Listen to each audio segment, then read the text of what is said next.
Bonjour à tous. Ce soir, je vais vous parler de la déprime saisonnière. Donc, c'est un sujet particulièrement important cette année. Il y a plusieurs facettes à comprendre au niveau de la déprime saisonnière. Avant tout, la majorité des gens vont relier la déprime saisonnière à la baisse de la luminosité. C'est vrai que ça a un impact, mais il y a beaucoup d'autres facteurs à considérer, surtout cette année, en fait, qui sont très importants. C'est que je vais vous parler de l'ensemble, en fait, des facettes. Je vais essayer d'être très complet sur le sujet.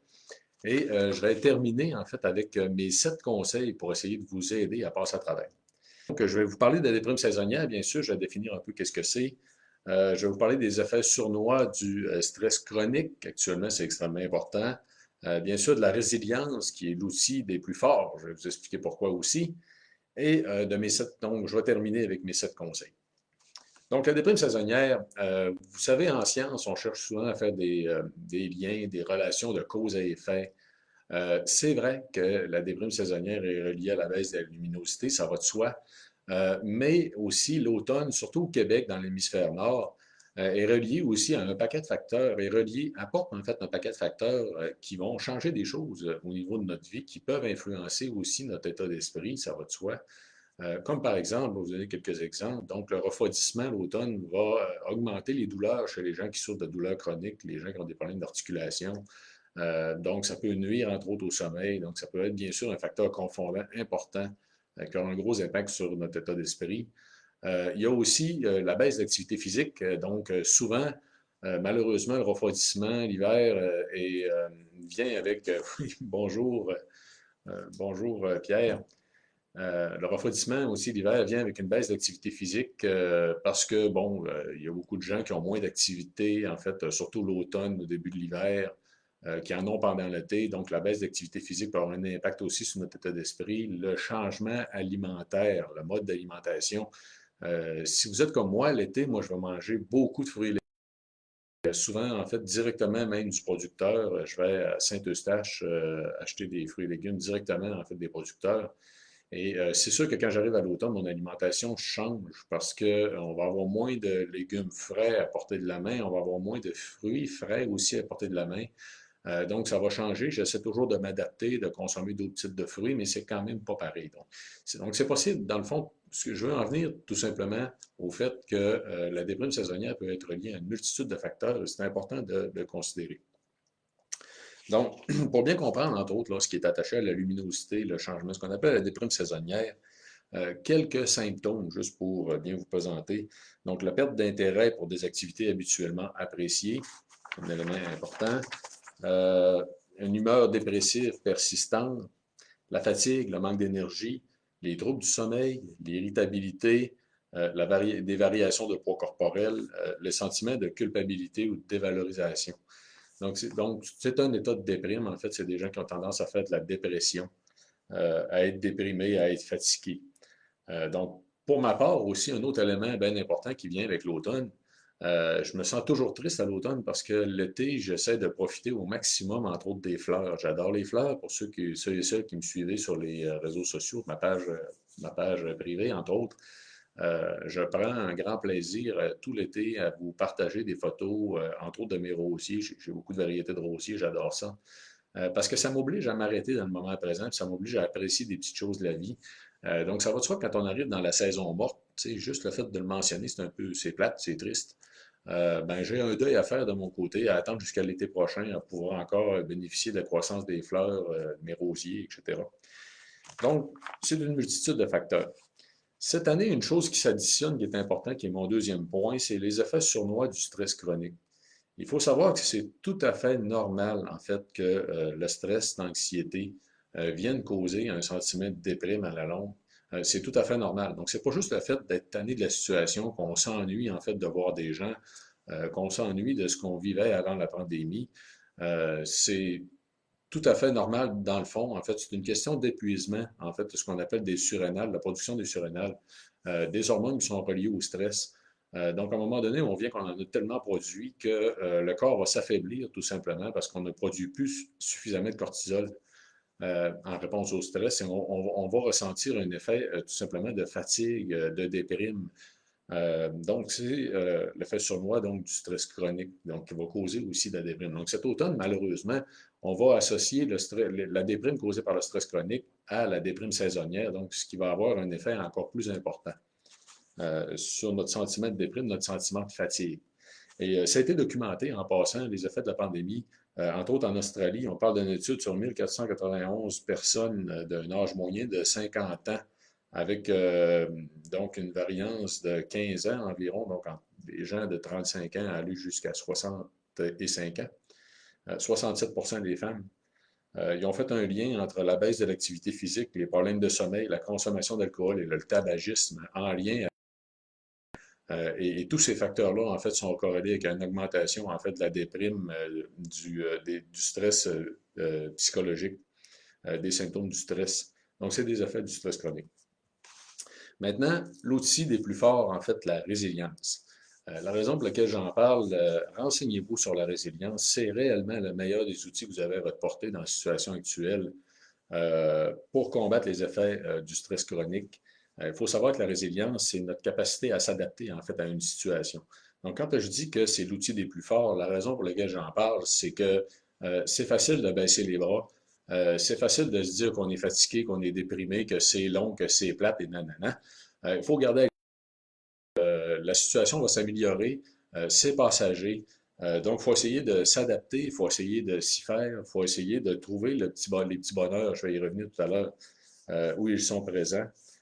Donc, il faut savoir dans le fond que la résilience est corrélée avec une grande souplesse autant émotionnelle que cognitive.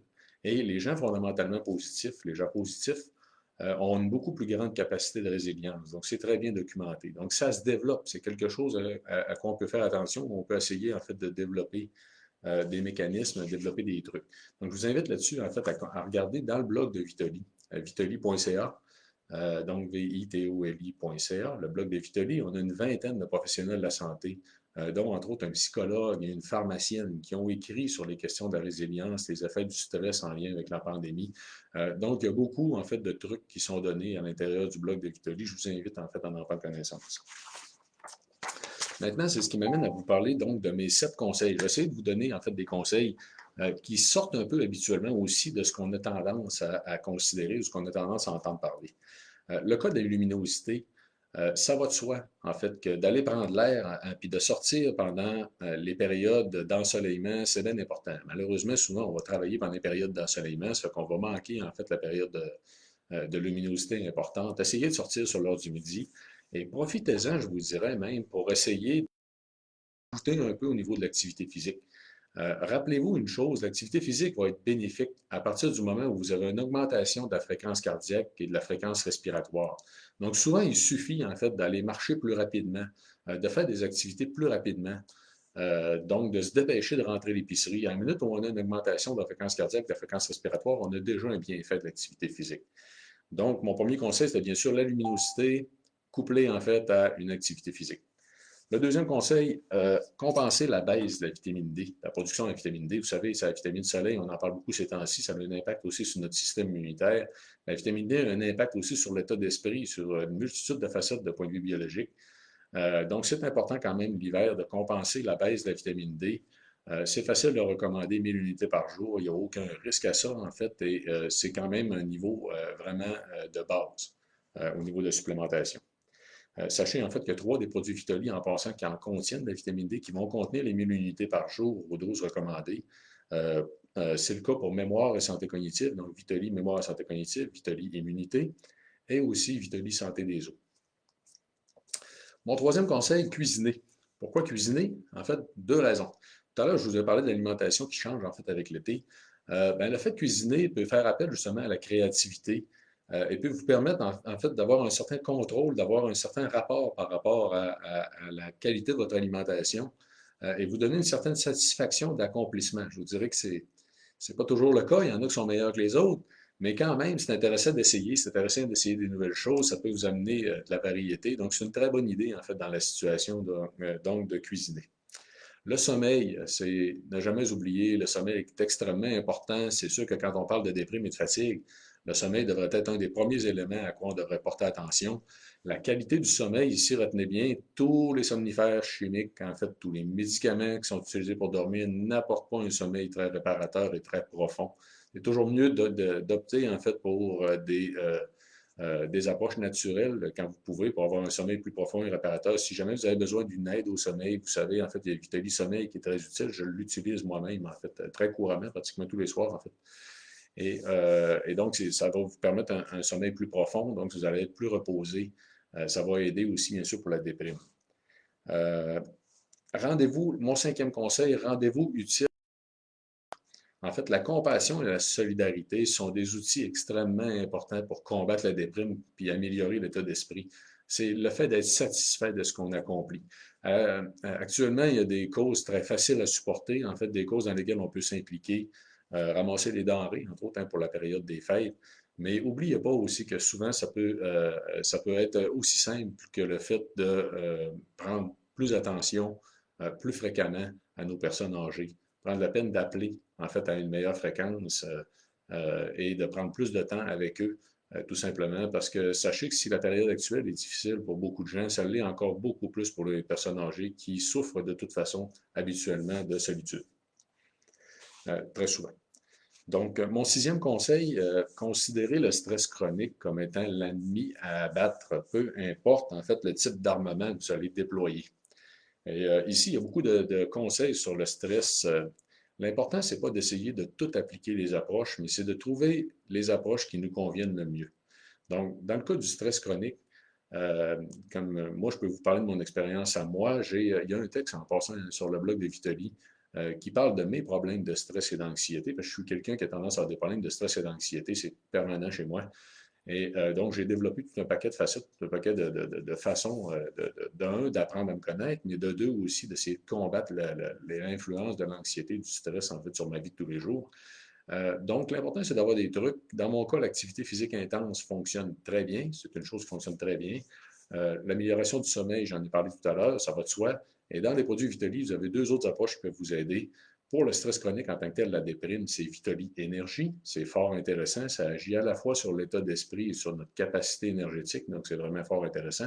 Et de l'autre côté aussi, pour les problèmes de stress et d'anxiété plus importants, lorsque ça requiert en fait un produit plus efficace encore, on a Vitali Stress et Anxiété qui va agir dès la première capsule en 30 à 40 minutes. Et ce n'est pas nécessaire d'en prendre tout le temps. Vous pouvez le prendre tout simplement au besoin. Donc, c'est deux outils qui sont à votre portée. L'important, c'est d'apprendre à se connaître au niveau du stress et de l'anxiété et donc d'avoir nos trucs, en fait, pour contrer, en fait, les effets du stress chronique. Et mon dernier point, le septième, je vous dirais que c'est personnellement le plus important, c'est de porter attention au moment présent. C'est extrêmement important, en fait. C'est que tous nos petits bonheurs de tous les jours, on les accorde une très grande importance, surtout le jour où on a de la difficulté à y avoir accès. Mais je vous dirais que c'est l'important dans tout ça, c'est de prendre connaissance à tous les jours de tous les petits bonheurs qu'on peut avoir, tous les petits bonheurs que la vie nous apporte. On peut peut-être moins voir des amis, il y a toujours la possibilité de les appeler, d'en profiter au téléphone, de se faire des vidéos avec eux. Donc, il y a énormément de petits bonheurs de la vie. Souvent, il suffit de s'en rendre compte, en fait, puis de prendre le temps de les apprécier. Donc, ça va de soi que pour contrer la déprime saisonnière, c'est un outil extrêmement important, c'est de profiter des petits bonheurs de la vie. Donc, ça fait le tour du sujet, en fait, pour aujourd'hui. J'espère que vous avez apprécié. C'est toujours un grand plaisir pour moi, en fait, d'avoir l'occasion de vous parler. Je vous invite bien sûr à consulter ma page Facebook qui est Éric Simard, Priorité Bien Vieillir.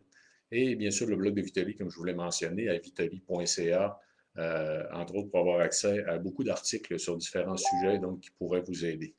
Donc sur ça, je vous souhaite une bonne fin de soirée. Je vais prendre bien sûr le temps de répondre à toutes vos questions. Comme je le fais à l'habitude, c'est toujours un grand plaisir pour moi. Merci. Bonne soirée.